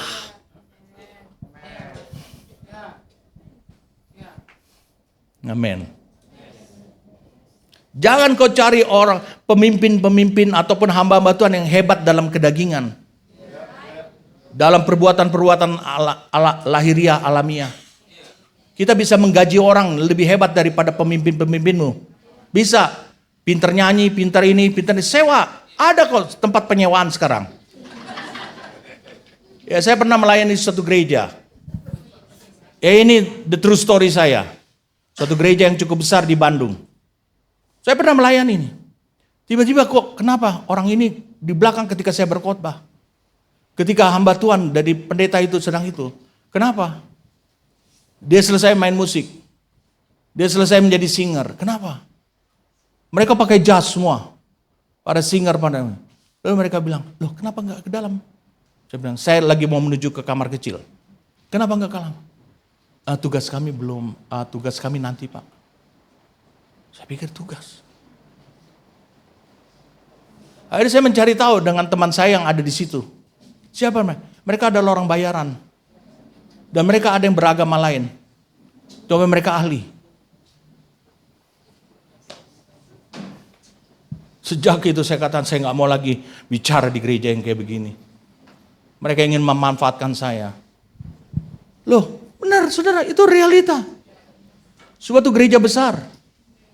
Kehilangan pemain musik. Untuk apa? Untuk menghibur jemaat. Berbahaya. Saudara bisa lihat itu. Beberapa para nabi, 50 para nabi Elia di Betel di Jericho mengetahui bahwa hubungan Elia dan Elisa itu adalah sebagai tuan dan pelayan saja selama ini. Namun 13 tahun tersebut Elisa bukan hanya sekedar seperti apa yang dilihat atau diketahui banyak orang. Dia hanya menjadi pelayan. Tapi Elisa melihat suatu dimensi Allah yang bisa dipindah tangankan atau diwariskan. Diwariskan itu menjadi pusaka. Atau itu menjadi pusaka. Perhatikan. Warisan atau pusaka. Kalau pusaka itu menjadi legenda. Tapi dia tahu itu juga dianugerahkan Tuhan pada diriku. Harus ada. Dia lihat Elia tidak mempunyai anak rohani yang lain. Tapi dia hanya menjadi mentor saja bagi para nabi di Betel dan di Jericho. Saudara lihat, dia hanya menjadi mentor. Orang hanya memanfaatkan inputnya. Dengar live streaming dia tiap hari Minggu. Siaran langsung dia. Banyak orang kayak gitu. Saudara lihat orang di Jericho, para 50 nabi di Jericho. Dia memandang dari jauh. Tidak bisa menyeberang sungai Yordan. Mengapa sungai Yordan itu penting? Secara spiritual sungai Yordan itu adalah kematian. Ini penting buat saudara. Setelah dia melewati lembah kematian, dia mati. Dia menyadari bahwa dia diangkat oleh Allah, diadopsi oleh Allah menjadi putra sejatinya Elia. Makanya dia berani mengatakan apa? Bapakku, Bapakku. Dari Tuhan menjadi Bapakku, Bapakku. Dia simpan itu. Dia simpan itu. Belum cukup. Apa yang dilihat? Dia simpan itu. Sehingga suatu hari, di waktunya Tuhan, ada banyak orang dalam gereja. Saya ulangi, ada banyak orang dalam gereja senang dilayani, dipimpin oleh seorang hambanya. Karena hambanya itu selalu menjadi jawaban atas kebutuhannya dalam Tuhan. Mereka sangat diberkati dan juga maju dalam pelayanan, menyebabkan mereka maju dalam pelayanan. Namun mereka tidak bisa melihat seutuhnya dimensi ilahi Allah pada diri hambanya itu. Sehingga mereka tidak tahu apa warisan dan pusaka yang disediakan dan disiapkan Tuhan baginya lewat hambanya itu. Jadi ini adalah pemanfaatkan. Jadi untuk kebutuhan kehidupan saudara dengan Tuhan. Oh saudara, hamba Tuhan ini bagus. Oh Papa Joni itu bagus. Oh Pastor Richard itu bagus. Oh luar biasa, saya mau hidup setia sama dia. Saudara, sejauh itu menguntungkan dirimu. Banyak orang dalam gereja kayak begitu. Tapi kalau engkau mau, engkau naik ke level yang lebih tinggi, Roh Kudus akan membawa engkau. Supaya engkau menjadi buah sulung daripada apa? Buah sulung daripada pekerjaan rohnya. Di dalam dirinya pemimpinmu ini. Karena dia akan membawa engkau kepada suatu titik di mana semua dimensi ilahinya Allah di dalam diri orang itu tidak akan ada tertinggal sedikit pun juga atau lenyap sedikit pun juga ketika dia dipanggil oleh Tuhan. Itu akan terjadi pada diri saudara. Kita buka sekarang 2 Raja-Raja pasal 2. 2 Raja-Raja pasal 2. Bukan saudara.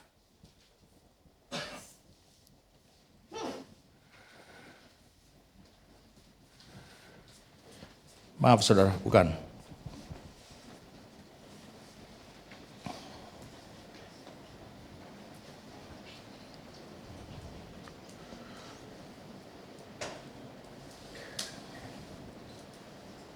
Mari kita lihat 2 Raja-Raja 6 ayat 17.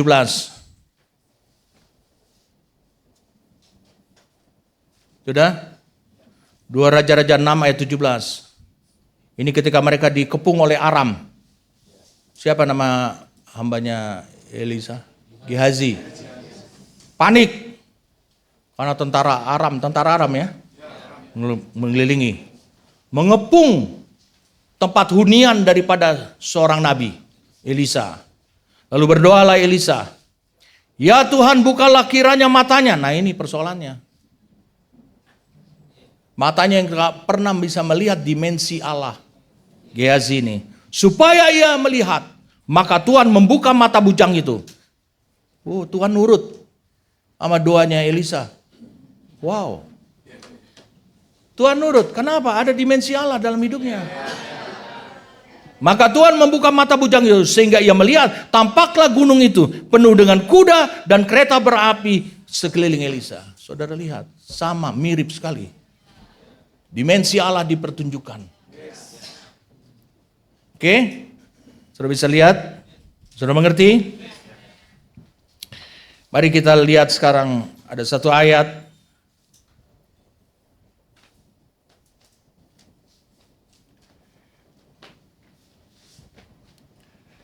Dalam 2 Raja-Raja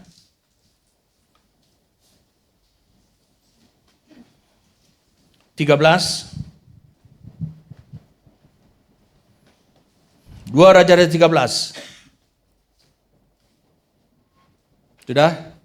Ayat 14. Ini Raja Israel datang.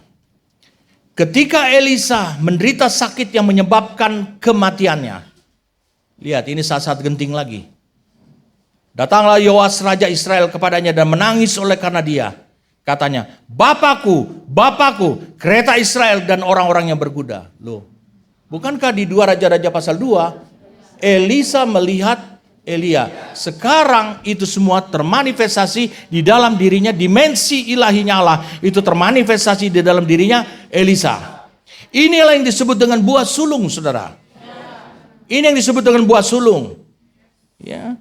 Jadi kita harus bisa memahami bahwa apa yang dilihat oleh Elisa ini, itu adalah dipertontonkan, ditunjukkan dengan memberdayakan kemampuannya Elisa.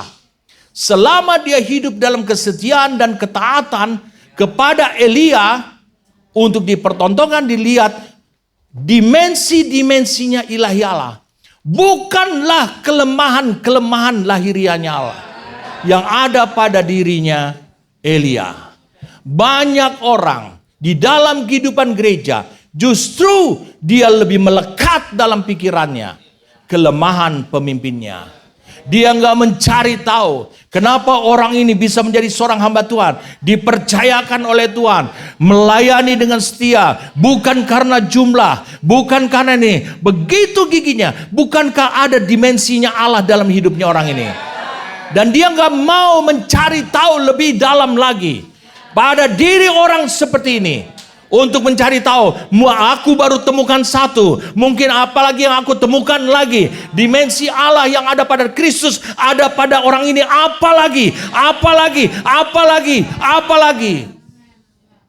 Saya kadang-kadang harus hati-hati, dengan Mam juga harus hati-hati kepada orang yang ahli untuk berbicara.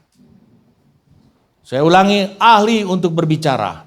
Karena apa? Di gereja banyak orang yang ahli untuk berbicara dan bisa mengutip ayat firman Tuhan dan mengulasnya firman Tuhan. Ingat, hati-hati, engkau harus mengujinya dulu. Engkau harus mengujinya dulu. Tapi kadang-kadang ada orang, saya temukan juga ada orang yang bisa melihat sisi-sisi yang dia tidak miliki. Yang dia belum miliki dari firman dan pekerjaan roh. Ya. Sederhana, sorry saudara ya. Jangan tersinggung apa yang saya katakan. Sederhana. Lihat. Jemaat di tempat kami mengagumi saya. Ada hal yang dia tidak bisa ambil dari hidup saya. Kalau seseorang berbicara pada saya akan perhatikan. Seluruh dunia saya gelapkan, saya dengarkan dia. Dan dia mengakui, kalau kita ngomong dengan Papa selalu melihat kita, perhatikan kita. Mungkin pembicaraan itu bukan pembicaraan yang serius, yang apa juga. Saudara menganggap bahwa ini bukan dimensinya Kristus. Aku selalu dengar-dengaran akan Bapa. Aku selalu fokus dengan Bapa. Kau kira itu adalah manusiawi?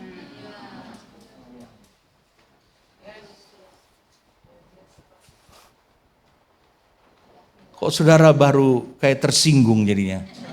Lah iya. Apalagi saya perhatikan beberapa jemaat. Kalau ada HP di samping, oh sudah. Mau Papa Jonathan yang ngomong di depannya. Mau saya juga yang ngomong. Enggak. Ini lagi ngomong nih.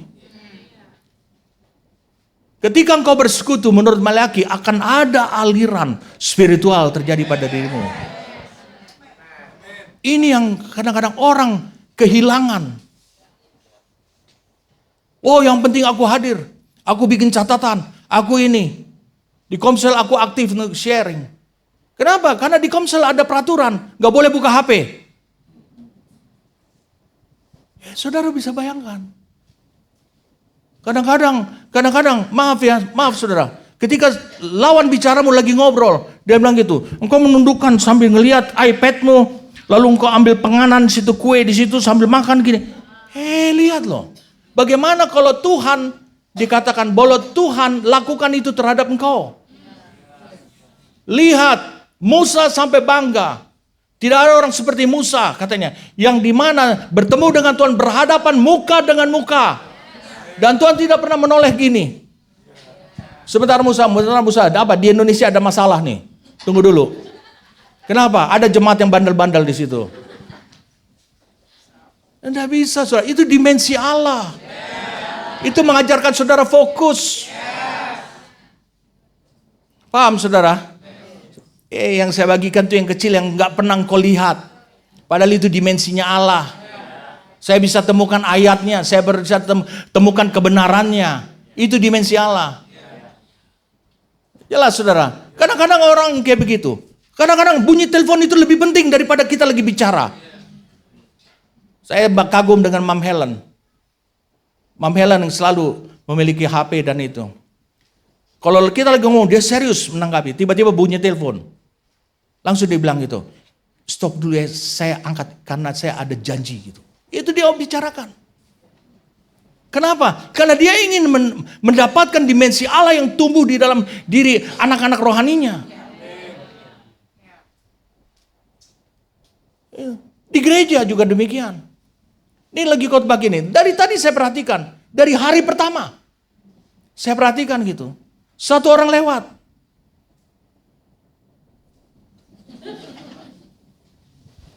Kau berpikir bahwa itu bukan dimensi ilahinya Allah. Itu dimensi ilahinya Allah.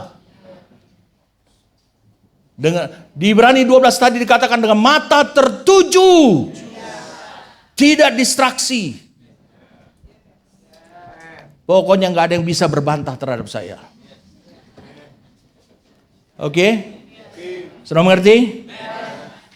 Ya. Coba kita lihat di sini. Oke, ayat berapa? Oh, sudah ya. Sudah. Jadi saudara bisa lihat.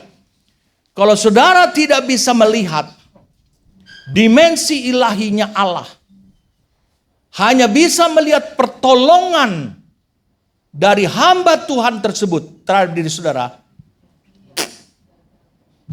gak akan bisa.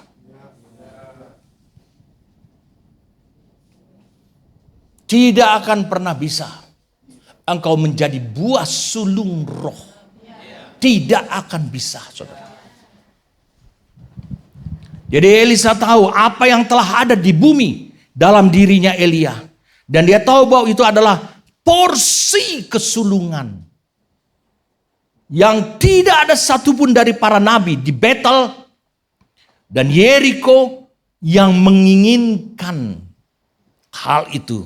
Karena mereka senang sebagai menjadi nabi yang terus-menerus dibangun oleh Elia. Ya, jadi saudara, ini adalah porsi buah sulung itu. Roh Kudus yang memilih siapa yang berhak menerima buah sulung. Saudara siapa?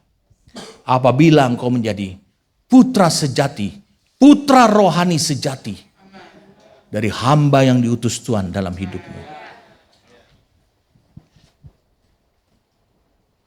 Saudara lihat, kadang-kadang orang pilih-pilih. Saya kadang-kadang bergurau, dengan Pastor Ana juga bergurau. Kalau prinsip kebenaran ini tidak kita hidupi, kita hidup sama seperti prinsip di dunia. Kita ikutin apa maunya orang-orang, jemaat kita. Maka yang hamba Tuhan yang nggak laku itu adalah Pastor Ana. Jemaatnya berapa? Itu jemaatnya adalah istrinya, anaknya, ininya, dan hanya beberapa orang lain lagi. Kita nggak bisa begitu. Saudara percayakah bahwa dimensi Allah yang komplit di dalam diri Kristus itu dilimpahkan pada hidup dia?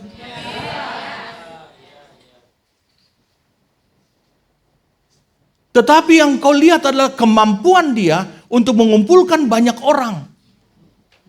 Wow, itu dunia miliki. Itu bukan dimensi Allah. Mengerti saudara? Kalau saya lanjutkan lagi saudara pasti dia berduka, nundukkan kepala. Cukup satu Bapak. Banyak hal. Saya melihat orang-orang ini gak peduli terhadap dimensi ilahi Allah. Saya kadang-kadang perhatikan. Ini jujur saya perhatikan. Saya melihat dan kami diajarkan oleh Papa Jonathan sejak dulu. Tetapi itu sudah terbangun pada diri saya sebelum bertemu dengan Papa dan pada Mam. Mam ini terkenal dengan orang apa saja dikerjain gak mau ngerepotin orang lain.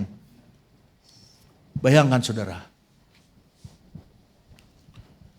Besok kita pergi ke Perapat. Kita akan retreat di situ. Oke? Sudah kumpul besok. Berapa banyak orang yang peduli untuk memperhatikan yang lain. Semua koper yang disiapkan, dinaikkan ke mobil, 95% adalah kopernya pribadi. Itu sebabnya Mam sering berkata, udahlah Pak, jangan repotin orang. Iya. Suatu hari tangan saya dibuat oleh Tuhan, diizinkan oleh Tuhan, hampir nggak bisa mengangkatnya. Sehingga harus anak saya yang menarik tangan saya. Orang mudah untuk apa yang menguntungkan dirinya. Mudah. Itukah dimensi ilahi Allah? Jawab. Kalau besok kita ke Perapat, kumpul kita jam 8 di sini, apa yang pertama kali kurang? Adakah yang bertanya mulai dari jam 6, Pak, koper Bapak siapa yang bawa? Saya datang ke rumah. Pak, ini, Ibu, ini. Lihat. Yesus sifatnya adalah dia yang proaktif. Ya kan? Dia tidak tanya, kau butuh penebusan? Biar aku mati. Butuh penebusan enggak? Mati dulu aja. Dia menyerahkan nyawanya. Di Alkitab pernah tertulis apa? Hening setengah jam di sorga, betul gak? Saya melihat sekarang mulai hening setengah jam nih. Saudara, saya ajarkan buah sulung itu pekerjaan roh. Di dalam rohmu itu potensi besar. Roh Kristus, Sang Firman, Roh Kudus, dan rohmu itu diberdayakan. Biarkanlah dia mengalir keluar pada jiwa dan tubuhmu. Apa yang ditampilkan dari dimensinya Kristus, dimensinya Bapa, dimensinya Firman, semua ditampilkan melalui hidup saudara. Mengerti saudara? Bahkan kadang-kadang ada orang kalau kita berbarengan kayak gitu, nggak bertanya, barangmu mana? Nanti ada yang ketinggalan nggak? Nah itu, nggak ada yang nanya. Yang penting dia sudah aman. Covernya sudah diberi spidol, nama dia, marga dia, gelar dia, di wrapping lagi, bikin tanda merah, kasih tanda bunga. Aman. Tapi coba kalau itu hilang, jatuh di jalan, di gerobak truk gerobak kayak gitu. Waktu dibawa atau apa. Ini siapa sih yang ini nih? Ini siapa yang ini? Bayangkan kadang-kadang aja di gereja, maaf saudara, di gereja. Orang sudah kemalangan. Ini maksudnya di banyak gereja. Orang sudah kemalangan. Misalnya kecurian, dompetnya kecurian. Iya kan? Disalahin lagi. Kamu sih taruh dompet di situ. Sejak awal lah kau ngomong, dompet taruh di mana?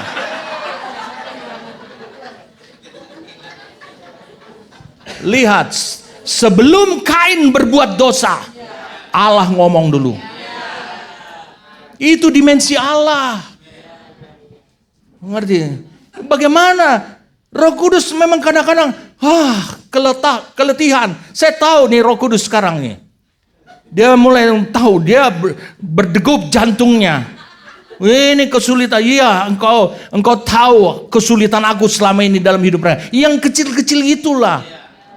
Pada itu pintu masuk. Bayangkan Elisa 13 tahun menjadi kacung. Cuci baju lah, inilah. Masak lah kayak gitu. Kadang-kadang kehangusan. Aduh, dimarahin Elia gitu. Kenapa ini rasa pisah, rasa Papua? Kenapa? Berbagai macam rasa lah kayak gitu. Hangus dia gitu. Aduh bos, maaf Tuhan. Maaf Tuhan. Dia harus beli lagi, pergi cari terigu, diolah lagi. Mengolahnya nggak gampang, lama pada zaman dulu ya. Dia ladeni lagi. Dia bilang, Tuhan, waktu itu Tuhan sudah pergi melayani ke sini berkeringat. Kayaknya itu harus diganti aja jubahnya. Nggak apa-apa, aku akan lempar kepada orang supaya orang itu pingsan.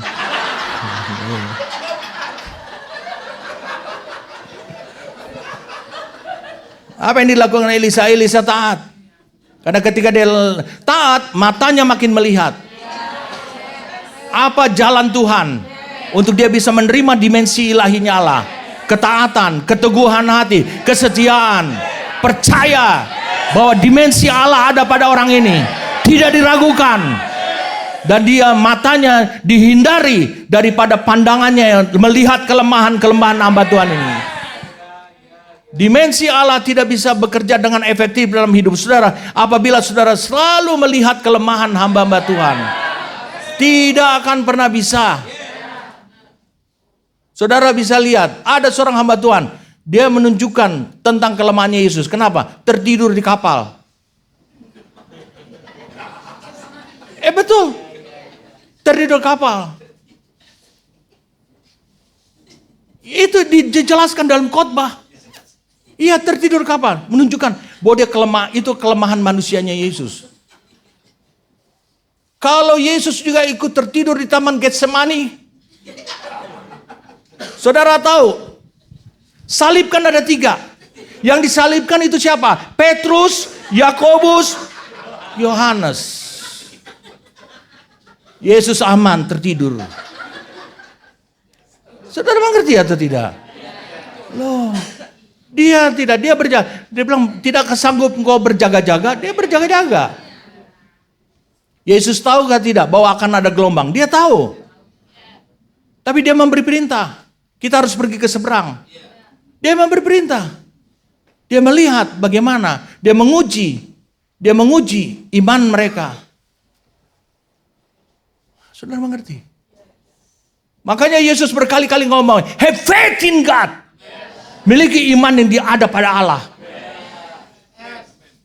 Kenapa? Aku tidak bisa melihat itu dalam jiwamu, dalam penampilanmu. Makanya engkau bimbang. Jadi ini yang penting buat kita. Bagaimana kita hidup untuk kita bisa mengetahui, melihat dengan jelas dimensi ilahinya Allah. yang disediakan pada zaman kita, pada masa kita oleh Roh Kudus. Apa yang kau lihat, perhatikan nih, apa yang kau lihat bisa kau miliki. Asal kau tahu jalan ke situ. Yesus mengatakan, aku akan pergi kepada Bapa. Aku akan pergi dan kamu juga tahu jalan ke sana. Lalu kemudian dikatakan, akulah jalan, aku dan kebenaran dan kehidupan. Sudah, selesai. Jadi kalau kau ikuti jalan itu, engkau akan sampai pada Bapa. Sampai kepada Bapa artinya engkau akan mencapai dimensinya Bapa dalam hidupmu selama engkau di dunia ini. Ini yang Allah inginkan. Ini yang disiapkan pada masa sekarang ini, saudara. Jadi saudara, bersyukurlah kepada Tuhan, bersyukurlah kepada Tuhan, kita diberi kasih karunia. Kita hidup dengan kekuatan kasih karunia. Dia tahu saudara tidak berdaya, jiwa saudara lemah, tubuh saudara lemah, tapi Allah mau memberikan kasih karunia-Nya itu. Lewat pekerjaan daripada Roh Kudus. Dan dia mau memberikan, dia katakan itu supaya perjalanan hidup bertolak dari iman menuju kepada iman. Sebab apa? Sebab itu perjalananmu untuk membuktikan bahwa engkau cocok memiliki nik daripada langit baru, bumi baru. Engkau memiliki nomor induk kependudukan, langit baru, bumi baru. Setelah engkau hidup seperti itu, saya katakan setelah engkau hidup seperti itu, saya yakin engkau akan dipanggil Tuhan dengan rasa sukacita. Engkau akan mengatakan, engkau sebelum kau mati, engkau yang akan membagikan tisu air mata kepada orang-orang yang akan kau tinggalkan. Hapus air matamu. Karena aku pergi itu untuk bersenang-senang. Karena aku pergi dan aku akan datang kembali lagi daripada langit baru dan bumi yang baru. Semoga kita bertemu di sana. Siapkan generasi berikutnya, siapkan orang-orangmu, karena engkau diberitahu oleh Tuhan, tahu seperti itu. Dimensi ilahi Allah itu pada diri gereja juga harus bisa dilihat. Raja Yoas, Gehazi, dia bisa melihat kereta berkuda, kereta berapi, orang yang berkuda, dia bisa melihat pada dirinya Elisa. Itu harus nyata, dimensi ilahinya lah. Dan ketika kita menolong orang-orang dunia, kita akan menolong orang-orang yang belum bertobat. Ketika kita menolong orang-orang yang masih imannya masih lemah, saudara, engkau tunjukkan bahwa semuanya itu karena kasih karunia daripada Allah. Hanya karena itu saja. Amin. Oke, sampai bertemu di TLC 2025. 26 Desember sampai 28 Desember. Mari kita bangkit berdiri. Terima kasih untuk anugerah yang kau berikan kepada kami Tuhan. Sebagai buah sulung kau akan mengerjakan pekerjaan daripada roh-Mu itu Tuhan. Terpujilah engkau Tuhan yang menunjukkan pada kami, di depan mata kami, tersedia bagi kami Tuhan. Dimensi ilahi-Mu yang sudah nyata hidup di muka bumi ini pada diri anak manusia, pada diri manusia, pada diri orang-orang Tuhan. Teruji, terbukti Tuhan. Oh terima kasih karena engkau tidak menarik roh-Mu itu Tuhan. Engkau terus bekerja untuk merampungkan seluruh rencana-Mu Tuhan, untuk menjadikan langit baru dan bumi yang baru. Terima kasih untuk pertemuan selama 3 hari di tempat ini. Kami bersyukur untuk karena anugerah Mam bisa hadir, beberapa saudara dari luar kota juga bisa hadir. Terima kasih Tuhan. Kami bersyukur padamu Tuhan. Saatnya lah bagi mereka yang telah terbuka, bagi mereka yang sudah mendapatkan Tuhan, apa yang mereka peroleh selama beberapa hari di tempat ini Tuhan. Biarlah hal itu tujuan, itu mempermudah, mempercepat Tuhan. Proses yang dikerjakan oleh karya Roh Kudus itu Tuhan. Terima kasih untuk anugerah ini. Terima kasih untuk semuanya Tuhan. Terpujilah nama-Mu demi nama Tuhan kami Yesus Kristus. Amin.